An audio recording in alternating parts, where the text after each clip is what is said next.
All right, happy Friday. Welcome to Red Sox Now. I was at a Woo Sox broadcaster get together last night. One of our former colleagues, who was a broadcaster for the Milwaukee Brewers, was there, Josh Maurer. And right in the middle of our, not this didn't ruin our night, but it enhanced our conversation about baseball, the Kyle Tucker deal. Wow. I mean, uh, we thought the Mets were there. Steve Cohen tweeted something cryptic. We all thought he was going to the Mets. They had a 4-year, $50 million, and in the end, the Dodgers get it done, going 60, and their opt-outs for Tucker, which are interesting. He's going to opt out, I guess, if he does incredible there. Which, if you're in that lineup, you're probably going to be successful. All right, Friday edition of the show. You got to hit the subscribe button. Leave your comments. Now, this is for the new people, for the new guys and gals who are watching. Should be gals and guys, right? All weekend, if you want to leave comments, I'll respond. If you want to subscribe to my personal channel, we'll get some videos out this weekend involving whatever. Patriots, NFL playoffs, that we can do a little bit more. But the Discord is antonellis.michael@gmail.com. If you want to get in, we'll get you in. But please subscribe. Follow me on social, on X, @TheRadioMike. I do want to, before I get more into Tucker, the Ranger Suarez stuff is very interesting. And there's a great article on Mass Live. And as I was saying yesterday, I did not think it was a pivot because it's Boris. Boris does not negotiate like this in 2 days. But what I'm more surprised on with this is how they keep. I think everyone's keeping things quiet. I think things are changing a little bit. Like, there are teams that are getting players that we didn't know, but the Red Sox apparently, in this article, and Boris talks about it, that Ranger Suarez was their preferred free agent option on the open market, despite Framber Valdez, Zach Gallen, Chris Bassett, Lucas Giolito. Boris said we had a Zoom months ago. The initial conversations took place with Boris in this camp in November, and backburner talks involving a loose framework of a deal throughout December and early January. Other teams had been more aggressive on Suarez before Wednesday's agreement, but the Red Sox weren't a surprise entrance in the mix. So that is interesting because we really didn't hear anything about who was interested, and they met with Framber Valdez, as Ken Rosenthal reported, at the winter meetings, and met with 2 or 3 other pitchers that we don't know. Boris said that Ranger had interest in playing there. That's the main thing. He pitched in Philly. He's used to that. It's kind of a challenge for him, and he welcomes it. But what I'm surprised at, I didn't have any idea that he was their preferred pitcher in free agency. That I did not know. But Boris talked about it. I guess the initial framework of a deal they had in place December and January was not obviously where the money was, and then they came in and outbid whoever. We don't know who, maybe the Phillies. But that's interesting. I like how the details come out, and a lot of the details with Bregman stuff's out, and you can find it. That's a good thing nowadays. So the Tucker deal, yeah. I mean, I think people are going to say, all right, now there's going to be no baseball in 27, which who knows? But is this bad for baseball? It's not bad for business, I don't think. I grew up a Celtics fan in an uncapped NBA, which was, to me, better. I think, Celtics, Lakers, and some of those super teams back in the day, you would never have that rivalry in this day and age. There's not even rivalries really anymore, if you think about it, in the NBA, because switching teams. But I remember a friend of mine who was a fan of another NBA team said, yeah, you like the NBA in the 80s because your team won, because it was swayed a little bit. That's just how baseball works, and everybody can do business the way they want. It is, I see both sides of this. The NFL has a system in place in terms of their TV revenue and the way that they do it that nobody is going to be able to top because they don't have local TV deals. And teams are not going to surrender like the NFL. Like if the major league teams surrendered like Major League Baseball and every team got, so the way the NFL deal works is all of the TV deals, they divide that money and give it to each team. It's why that half the league is in minor league cities and they are surviving. Buffalo, Jacksonville, Tennessee would never survive in Major League Baseball. They would not have a prayer. But you can't replicate that in Major League Baseball. And you ask why? Because the Dodgers get $680 million a year from Spectrum. There's nobody close to them getting that. And I found out this yesterday, they are getting close to $2 billion from Japan. So they've got two revenue sources that generate close to $2.7 billion. This is why they spend. Now, I don't begrudge them for doing that. I don't commend them like others do because they have to spend. And I'm not saying that they're fake, but they're only spending because they have that stream. That's just, it's any business. Like some are acting like that they're doing this like because they're being so noble and they're, yes and no. The fact is that revenue in, revenue out. And if you think about it, that's just two sources the Dodgers are making money. God knows what they're making beyond that. So if you think about it, they're not really spending to the ratio of what they're bringing in still. Like we kill all the teams, and some teams certainly deserve that. But think about that for a minute. $2.7 billion in two sources. I mean, that's insane. That is, and good for them. They have been able to do that. They got Frank McCourt out. Frank McCourt was a horrible owner. The Dodgers never spent money, by the way. Go back and look before these owners owned the team. They were in like the 15s. They did not, their games were blacked out. Think about that for a second. They were run horrifically by Frank McCourt. They forced him out. They brought in Magic and all these great things. And guess what happened the day that they left? McCourt's a Fox guy. Did not deal well with Time Warner at the time. He's out. This is good business. Forced him out. Forced this guy in. Spectrum, here you go. $680 a year. It's like a $7 billion TV deal.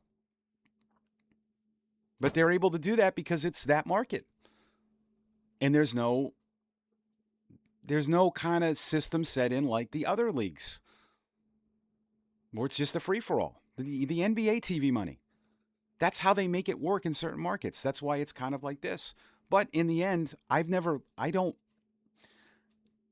like parity, to be honest. I don't want to see, I like big markets, big stars, I like that.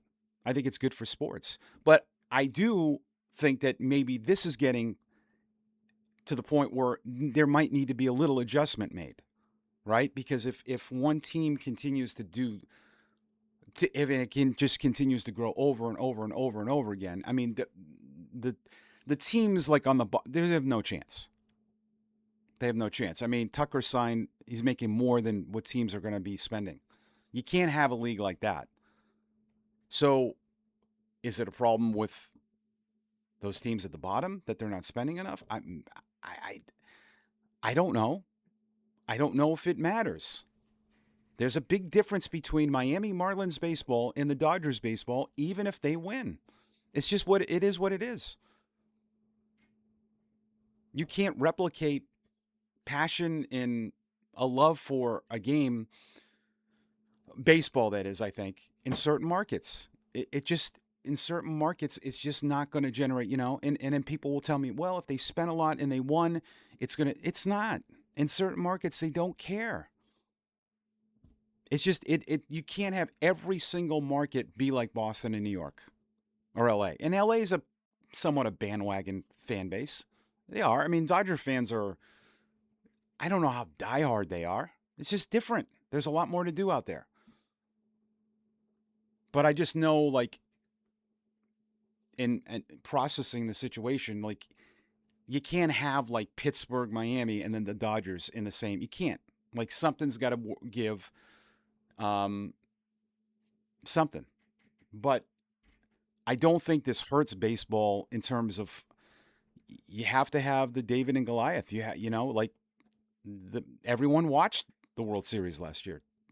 The Dodgers, Yankees, Red Sox, Cubs, Mets are good. It's good for business. It really is.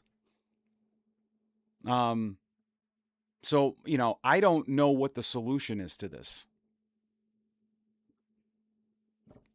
Do we just let the Dodgers continue to grow? I mean, that could be a thing. And you can argue, hey, listen, they didn't win a lot of games in the regular season last year. True. True. There's a lot of different points to do it. But if you have teams that just can't bring in revenue sources like that, then I don't know and that's what the NFL adopted, because their cities would go bye-bye. If you had no cap and TV deal the way that the NFL does, half the league's gone. It'd be what Major League, so.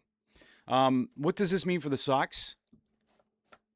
It looked like Tucker, a lot reported that he wanted to be close to his spring training home in Tampa. Yeah, well, $60 million a year will change that. Does this mean that Bichette's going back to Toronto? I don't know. I have no idea. If they wanted Tucker and they were willing to go 10 years on an outfielder like him, I don't know if the pivot for them is Bichette. That doesn't seem to make sense, that they would pivot from Tucker to Bichette. Maybe there's another outfielder. So a lot of people are putting two and two together that say this hurts the Red Sox for Bichette. I don't know. I have no idea. I mean, the Phillies are in on Bichette. I haven't really, from a lot of the stuff that the Blue Jay people are, Jesse Rogers is a good follow. One of the I think he works for one of the TV stations there. He's not talked about Bichette. It's been all that they want to add another left-handed outfielder. So let's see if they do that via trade. So I think adding a bat has to make sense in the lineup, and I know a lot of you are not for Duran leading off, but he is I don't want to get into all of the ball put in place stuff and all these analytics about why Anthony fits better. He doesn't fit better. Duran runs like the wind. I understand the strikeouts. Anthony strikes out a lot too. Anthony, I know he sees a lot of pitches. Duran can do that too. They took him out of the leadoff spot. Cora did not want to do that. But a guy that runs the way he does should lead off every game. It puts instant pressure. You get him on base, it changes everything. Okay? He's not a third hitter to me. He's a leadoff hitter. He can hit a ground ball to short that should be an out and force an error and reach. So he's a lineup starter, and I think if they're not going to be a murderer's row, it makes more sense. But for me, the missing piece, Bregman was a perfect two-hitter. So if I have right now Duran, blank, then Anthony, Contreras, Abreu, because you go to the left-right, Anthony, Contreras, Abreu, Story, Meyer, Narvaez, Rafaela. If it's a Suarez type of player, I don't like him hitting second. I don't really love Story hitting second. That's a lot of swing and miss. And I guess I'm okay with Contreras would be your two, because you do want to go the left, right. So you have to think about that with lineup construction, because a two-hitter contact guy, you don't really have someone like, Contreras would be the closest thing. That's why I like Ketel Marte. Duran, Marte, Anthony, Contreras. That's that's a really good top three. Even a Nico Horner would be better second. Donovan was tough to me because he can play. It's a lot of assets, but it's another left-handed hitter. You could say, well, what about Romy? Yeah, sure. But I think if we're talking about that's going to be an acquisition, Alec Boehm, two-hitter, I'm okay with that too. But I think you do have to consider that the way your lineup is constructed and what you have personnel-wise, unless they do something else. And I'm leaving Massa out of this because I just don't know where he fits right now. He's not a bad number 2 hitter, but you're not going to go Duran, Massa. You're not batting 3 lefties in a row. So I think that, there's some consideration to, if you do bring in a Suarez, which I don't love, but I did mention this yesterday. Our coaches last year told us, and he wouldn't show us this, the Red Sox use a completely different metric system on the way they value defensive players than what we see. Not surprising. Even before models and all this stuff, most teams had their own stuff, and they've scouted Suarez. I mean, they have pro scouts that go to, so they've done their homework. Everyone does their homework, and there's enough stuff now that they can tap into anything. They can watch anything. Every team has kind of their own way. I haven't watched a lot of him to, it's what I'm going off, what other people, what I looked at. But that's a concern. I mean, I know people are doing this whole thing with, you got a bunch of pitchers that induce high ground ball rates. Yeah. I mean, even if they didn't, you can't have Crochet at the top, Suarez and all these really good arms, and do a disservice to them by not having good defense everywhere. So yeah, they concern it. And for me, like I said, they give the answers a lot. I mean, Cora said they don't want bad defense and swing and miss. That's why I was not at the edge of my seat with Alonso like most of you were, because doesn't fit what they want. And that's the other thing that I think that and we all do this, that we have to understand that every team does have a certain prototype model organization of what they feel each position. Like I told you this with Heim, and I'm not knocking Heim. It's kind of a Rays thing. They don't put a ton of value at times on defense the way that Breslow and Cora are. They're all different. We'll take the bat. Massa they knew wasn't a great outfielder, that regime, but they were okay with just the bat. This regime, no, we would not give that deal because we want both. So while there are, and like I talked about at the top of the show, yeah, it surprised me that they put Ranger Suarez ahead of Framber Valdez, but that's their prerogative.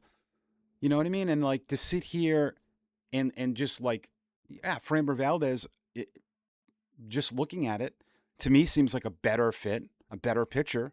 But that's, there are things that they don't value. And the off the field stuff could be something. But there are times when we question why certain teams don't bring in certain guys. There are certain guys that just don't fit what an organization wants. And there's been a lot of rumblings about Kyle Tucker. I love the player, but there's a lot of rumblings about him being very difficult. And the fact that he got 4 years, now he got a ton of money with opt-outs. I thought Houston mainly pulled the pin because usually for them it's paying, but it wasn't all that. And the Cubs had some issues with him too. But this is a perfect spot for him to go because he's not playing like that there. Because you're the best leader on the planet in Ohtani. So, but again, to wrap up the Dodger thing, certainly,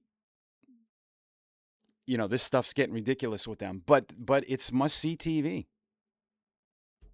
I mean, the Dodgers are now even more. I mean, if you thought they weren't the king of the mountain coming off a World Series, they are now even more on the top of that mountain. And how about this? The Mets got outbidded. Well, they didn't get outbid for Diaz. Diaz just gave them the middle finger, pretty much. But Diaz and Tucker are 2 players the Mets wanted and didn't get it. International Signing Day Thursday. I love this. I can tell you stories about what I used to do at spring training. at JetBlue Park. Now, the old facility was an absolute dump. I mean, I don't know if any of you have been to Fort Myers, where the Red Sox used to be, and thank God this ownership group pulled the plug on that place and built, what they built. The old Red Sox spring training facility, the big league stadium was in downtown, and the minor leagues was 3 miles away, and it was in a bad part of Fort Myers, a horrible complex, embarrassing. I was surprised the Red Sox were even there for as long as they were, and what they built now is incredible. JetBlue Park's incredible. They have the monster in left field at JetBlue Park is actually a real monster, not a real monster, but an actual Fenway wall that they had used at one time at Fenway that they brought down there. You have to go and experience, because going to a exhibition game there does not have a exhibition feel. It's incredible how much the fans are into that. And one other thing you can do, and I'm circling back to my point. If you actually sit in the monster seats at JetBlue Park and you turn, it's open there.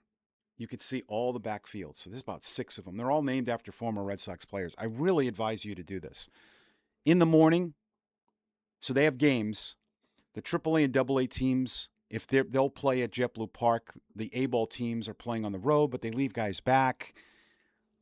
I would always stay at the complex. So if the AA and AAA teams are playing on the road, I'd stay there.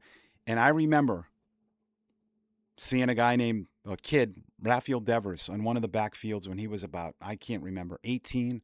I saw Bayo, Brian Mata. I wanted to always see those young players. Benintendi, and I remember seeing Devers hit a ball when he was in an inter-squad game, left field, like 400 feet when he was 18 years old. And I remember someone looking at me like, this kid's pretty good. But I would advise you to do that, because all these international free agents are going to be in Fort Myers at some point. They'll go to the international Dominican complexes. But the Red Sox got a couple of top prospects. Shortstop Darvis Brito, number 28, and Guilherme Silveo. And then a Brazilian top prospect, Claudio Pereira. One of the most hyped prospects, Brazilian prospects in years. So look at that. There's just search. Jesse Borick of MLB has a great story on all that. Also a 3-way deal I wanted to throw in there too. The Angels upgraded their outfield. Josh Lowe from the Rays is part of a 3-team deal. Halo sending Brock Burke to the Reds. Tampa receiving infielder Gavin Lux from Cincinnati. And minor leaguer Chris Clark. So let's see if the Red Sox do anything over the weekend, as we'll wrap up Friday with you. At Robert Muscola, 4466. I really don't want to see Tolley early traded. Unfortunately, I don't think Crawford or Sandoval will bring back much. Is Harrison going to be the lefty we need in the pen? Yeah, no, you're right on all parts. I don't know about... I think depending on what they do, you want to keep these starters stretched out as long as you can.